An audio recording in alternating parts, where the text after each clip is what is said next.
Are state layoff notices actually a good thing? Next.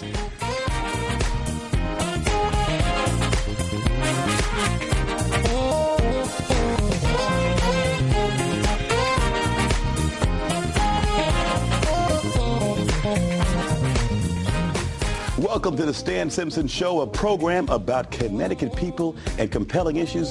Make it a point to drop in every week. Though talks are ongoing, the threat of laying off up to 5,000 state employees is real.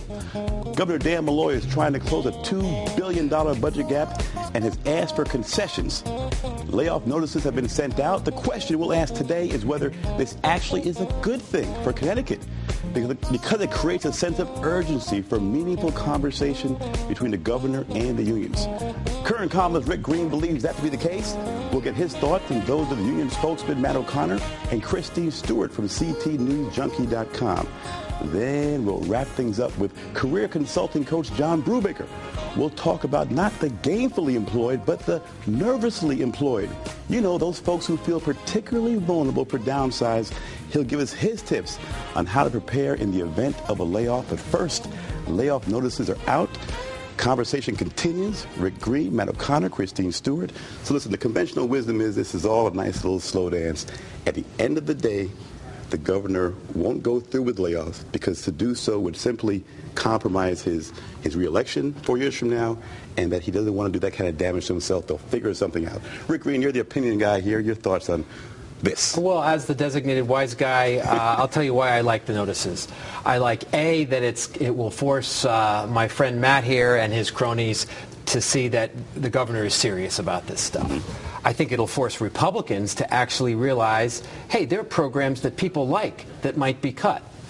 And I also think maybe it's a test of whether Malloy is all talk or he's really serious. Let's see if he wants to change the way he operates. But you dodged the question, though. End of the day, will they just will he just not lay him off and figure out a way to get this done without? There's going to be no layoffs, is my prediction.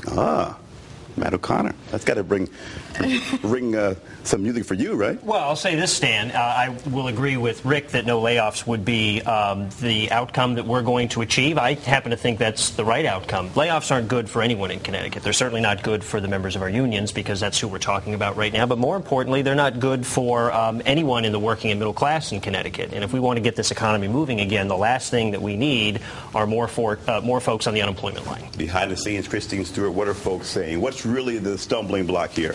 Well, I think when it comes down to it, it's the benefit package. I mean, it's possibly retirement benefits or health benefits that they're haggling over. And, I'm not quite sure that there won't be layoffs. I think that Malloy means what he says and that he will follow through with the layoffs if he doesn't believe he can get a package out of the union that makes the benefits sustainable for a long time. Overriding perception out there that the union is bloated, 50,000 employees, that they're very lucrative pensions, some folks making $100,000 a year. Matt, you've heard all this. Sure. How do you respond to folks? The average Joe Blow on the street is not very sympathetic and says, you know what, you guys should take a cut to your pension package. Join the club with everyone else. And I think that what the members of our unions would remind anyone out there in the private sector who is nervously employed or worse, is now unemployed, is that the last thing we need are more folks who are worried about their retirement security, about their health care, about their jobs. In order to grow this economy, again, what we need are folks spending dollars at local mom and pops, at pizza shops, at laundromats, and keeping money flowing through the economy.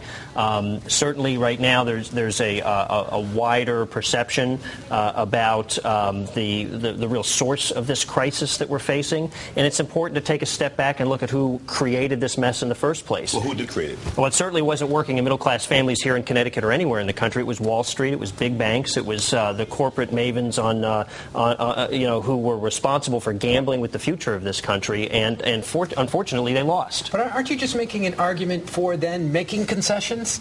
Because we want to preserve the middle class. We want to not have the cost of all these people getting laid off. We want to keep you in jobs where you do get a pretty decent benefit package. So why not make a concession? Sure. Save jobs. Well, and what we've said all along, Rick, and Stan, you know this because you of course, asked us to come on and talk about this process where we are right now, is that every previous economic crisis, the members of our unions have stepped up. They've said we're willing to help, we're willing to be part of a solution, and that's why we're talking now.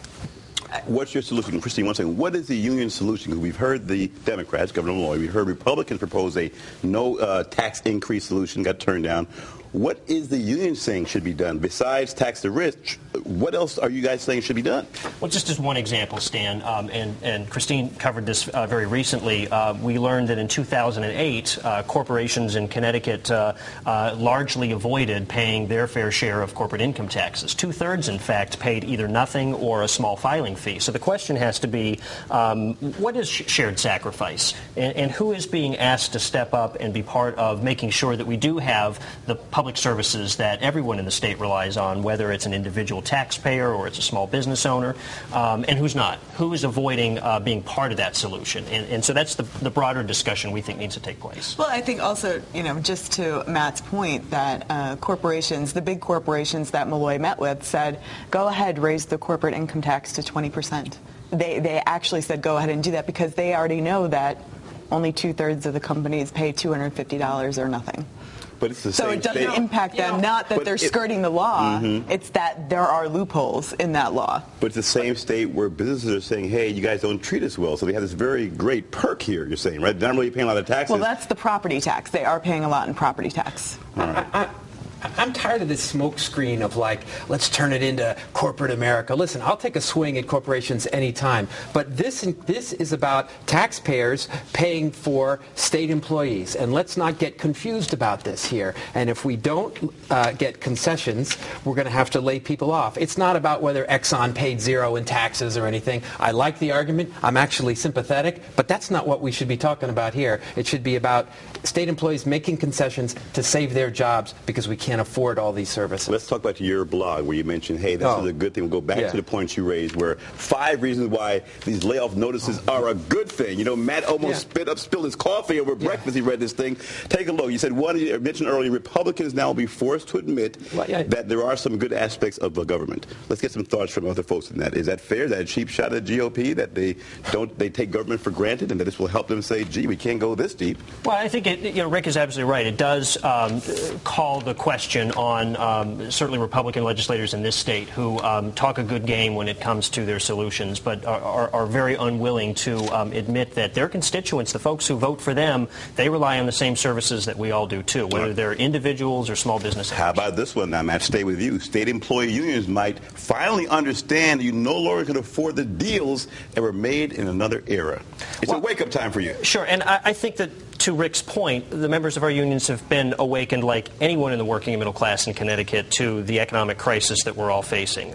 If it's not them, it's their neighbors, it's their sisters, it's their brothers, it's the people that they know in their community who have lost their jobs, are nervously employed, who are suffering right now. And frankly, public service workers, whether they work for the state, they work for cities and towns or schools, have been stagnating when it comes to wages and their ability to increase their economic status within the community. How about this green point, Christine Stewart, I'm sorry about that, Christine Dempsey, a current colleague.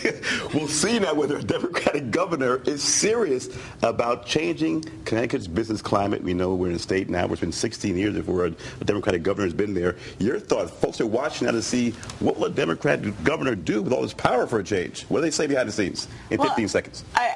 In 15 seconds? Well, I mean, I'll give you 5 more seconds. He ate dinner with the top 5 CEOs in Hartford of big corporations. I mean, I don't know if that means that he's actually going to be, how he's going to be bringing jobs here. I mean, he has the First 5 program, but I don't even know what that does. It doesn't seem to be that.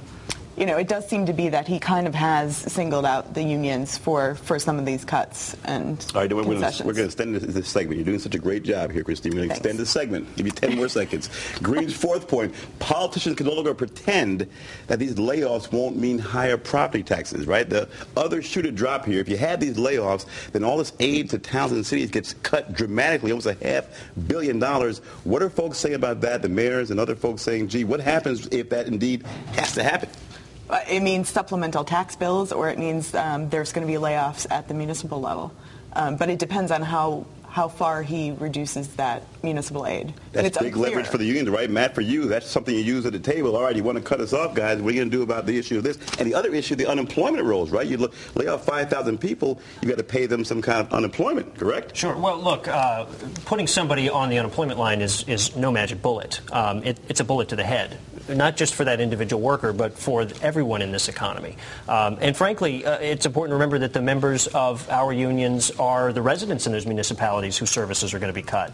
And quite honestly, we represent those workers too. So we have, of course, a great interest in seeing to it that we reach a mutual agreement with the administration, which is why we're talking right now. All right, that's number 5 at Green's point. It forces a deal. It makes you guys come to the table. We're going to stay right here. I know you want to say something, but hang on to that thought. I see you in deep thought. Hang on to it. I'm sure it's important. When we come back, we're going to talk more about whether or not there's more wiggle room in these intense conversations between the governor and the unions. You're watching the Stan Simpson Show. Like us on Facebook. Follow us on Twitter. Don't go away.